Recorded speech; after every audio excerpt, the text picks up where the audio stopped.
바울이 그 야고보와 예루살렘 교회 장로들이 그 제시한 대로 그 성전에서 그 결례 절차를 다 마쳤습니다. 그리고 이제 성전으로 올라가는데, 그런데 이제 그곳에서 어려운 일을 당하게 되는 것이 오늘 본문에 등장하고 있어요. 우리 먼저 27절을 같이 한번 보실까요? 27절입니다. 시작. 그 이래가 거의 참에 아시아로부터 온 유대인들이 성전에서 바울을 보고 모든 무리를 충동하여 그를 붙들고. 이 본문에 보니까 아시아로부터 온 유대인이라고 나오는데, 그들은 이제 에베소, 그리고 또 에베소의 인근에 있는 그 아시아 지역으로부터 온 유대인들로 보입니다. 그러니까 바울이 이제 성전에 올라갔을 때에 그 아시아에서 온 그 유대인들이 바울을 고발하는 거예요. 이제 아시다시피 에베소에서 사역할 때 특히 또 유대인들의 그런 방해가 컸지 않습니까? 그러니까 그들이 앙심을 품고 이제 바울을 고발하는 모습이 보입니다. 28절 같이 한번 보실까요? 28절입니다. 시작. 외치되 이스라엘 사람들아 도우라. 이 사람은 각처에서 우리 백성과 율법과 이곳을 비방하여 모든 사람을 가르치는 그 자인데, 또 헬라인을 데리고 성전에 들어가서 이 거룩한 곳을 더럽혔다 하니. 그들의 고발 내용은요, 그 바울이 유대인과 율법과 성전을 비방하는 내용을 가르쳤다라고 하는 것이고, 또 그리고 헬라인을 데리고 성전에 들어가서 성전을 더럽혔다라고 그렇게 말하는 거예요. 그런데 그들의 고발이 다 사실이 아닙니다. 그 바울은요, 유대인에 대해서 비방하면서 다니지 않았어요. 오히려 동족에게 복음을 전하는 것을 포기하지 못할 정도로 바울은 동족을 사랑을 했습니다.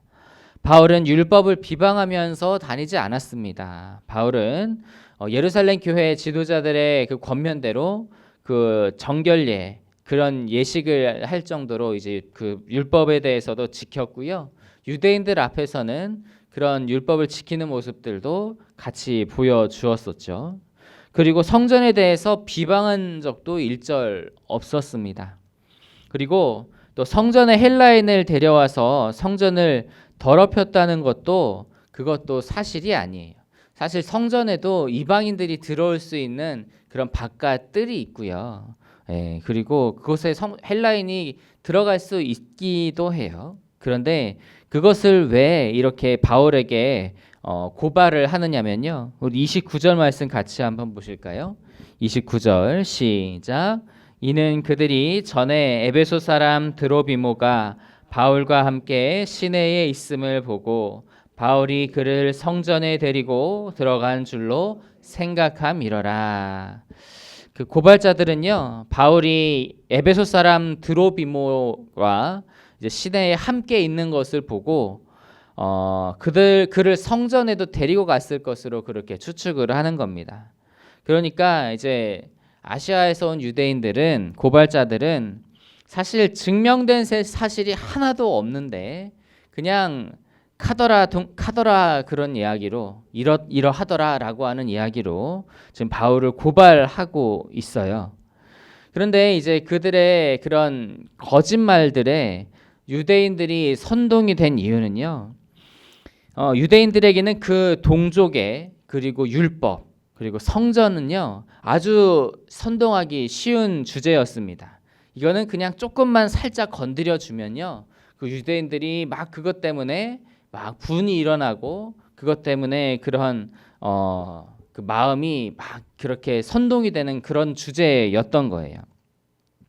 그래서 이 고발자들이 바울을 너무나도 미워한 나머지 의도적으로 그 유대인들에게 민감한 키워드를 건드려서 이제 없는 말을 지어내면서 거짓말로 바울을 고발하고 있는 것을 보게 됩니다. 예수님은요, 요한복음 8장 44절에 그 마귀를 거짓말쟁이요 거짓의 아비라고 그렇게 말씀을 하세요. 그러면서 이제 그때 바리새인들에게 무엇이라고 말씀하시냐면 너희는 너희 아비 마귀의 자식이다라고 그렇게 이야기를 하셨거든요. 그래서 예수님의 말씀에 따르면 그 고발자들도요, 자신들이 하나님을 섬기는 거룩한 백성이다라고 그렇게 이야기를 하고 자기들을 자찬하고 있지만 그들은 거짓의 아비인 마귀에게 속한 모습을 보여주고 있는 것입니다. 그러니 이제 하나님께 속한 우리는 거짓을 멀리해야 하고요, 어떠한 모양의 거짓도 배격해야 하는 것입니다. 손바닥으로 하늘을 가릴 수 없다라고 하는 말이 있죠. 거짓은 잠깐 속일 수 있을지 모르지만 언젠가는 모두에게 다 드러나게 되어 있습니다. 그러니 그 잠깐의 임시 방편을 위해서 거짓을 말하는 그러한 일들도 다 우리가 내어놓고 오직 우리가 진실만을 말할 수 있어야 하겠습니다. 어떠한 모양이라 할지라도 거짓은 멀리하고 거짓은 배격하고 오직 하나님의 그 진실하심 가운데 거할 수 있는 저 여러분이 다 되시기를 간절히 소망합니다. 이제 아시아에서 온 그 유대인들의 고발로 성전 밖으로 이제 바울이 끌려가서 이제 폭도로 변한 무리들에게 집단 폭행을 당하기를 시작을 합니다. 우리 30절에서 32절까지 말씀을 함께 보도록 하겠습니다. 시작. 온 성전이 소동하여 백성이 달려와 모여 바울을 잡아 성전 밖으로 끌고 나가니 문들이 곧 닫히더라. 그들이 그를 죽이려 할 때에 예루살렘이 요란하다는 소문이 군대의 천부장에게 들림에 그가 급히 군인들과 백부장들을 거느리고 달려 내려가니 그들이 천부장과 군인들을 보고 바울 치기를 그치는지라. 폭도들은요, 그 바울을 죽이려고 마음을 먹었는데 마침 소동을 막기 위해 달려온 그 천부장에 의해서 구출을 받게 됩니다. 잠시 이제 그 지형에 대해서 말씀을 드리면 그 성전이 있잖아요. 성전의 바로 옆에 언덕 위에 그 로마 군대가 머무는 그런 총독부 영내가 있어요. 꼭대기에는 망루가 있어서 예루살렘이 다 내려다 보여요. 그러니까 바로 옆에 있는 그 성전에서 소동이 났으니까 그 총독부에서 내려다 보면서 바로 출동을 할 수 있었던 겁니다. 그러니까 그런 급박한 상황에서 하나님이 그 로마 군대 천부장을 통해서 바울을 구해내신 것이죠. 이제 천부장은 이런 일이 왜 일어났는지, 이 소동이 왜 일어났는지를 이제 현장 조사를 하는데 이제 폭도들에게 물어보니까 막 여기서는 이 말을 하고 저기서는 저 말을 하고 막 소리를 지르고 그렇게 하니까 도저히 사태를 파악을 할 수가 없는 거예요. 그래서 일단 바울을 영내로 데려가라고 그렇게 명령을 합니다.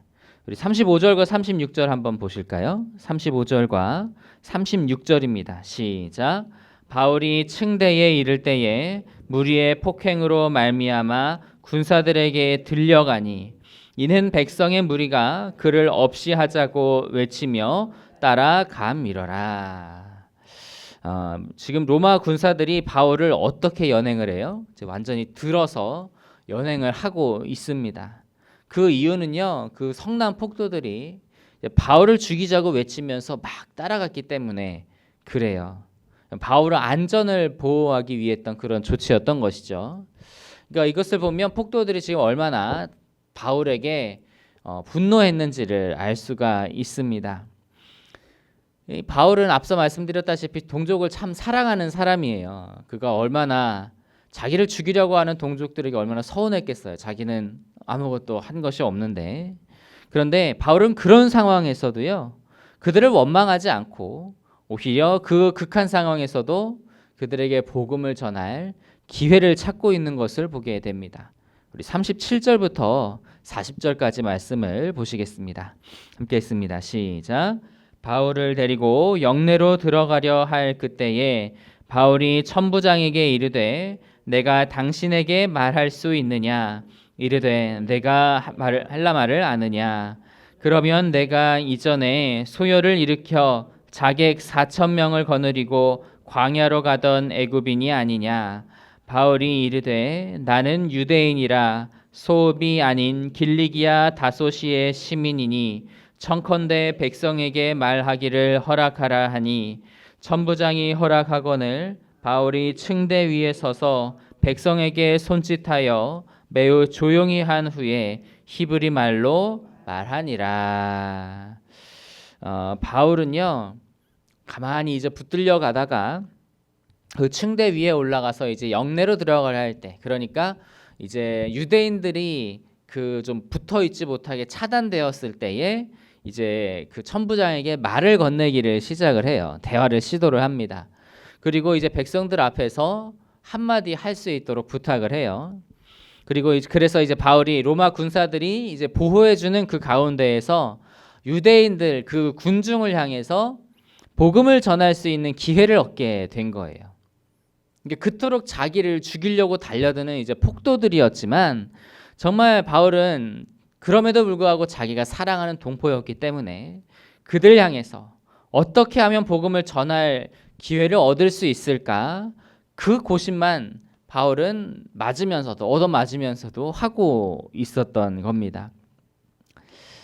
바울은 이번이 동족들에게 복음을 증거할 마지막 기회다라고 그렇게 생각을 하고 어떻게든 동족에게 복음을 증거할 기회를 마련하려고 애쓴 것을 볼 수가 있습니다.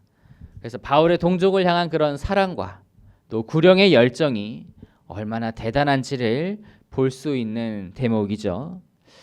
우리도 이러한 바울의 열정을 본받을 수 있게 되기를 소망합니다.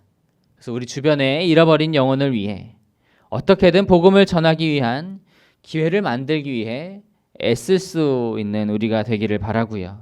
또 그리고 그들을 위해서 눈물로 기도할 수 있는 저 여러분이 다 될 수 있기를 간절히 소망합니다. 그래서 그렇게 주님 안에서 그 영혼들을 사랑하고 영혼들에게 더 다가감으로 말미암아 결국에는 그들이 아름답게 열매를 맺고 또 복음을 영접하는 것을 볼 수 있게 되기를 간절히 기도하며 나아가는 오늘 하루가 되시기를 간절히 소망합니다.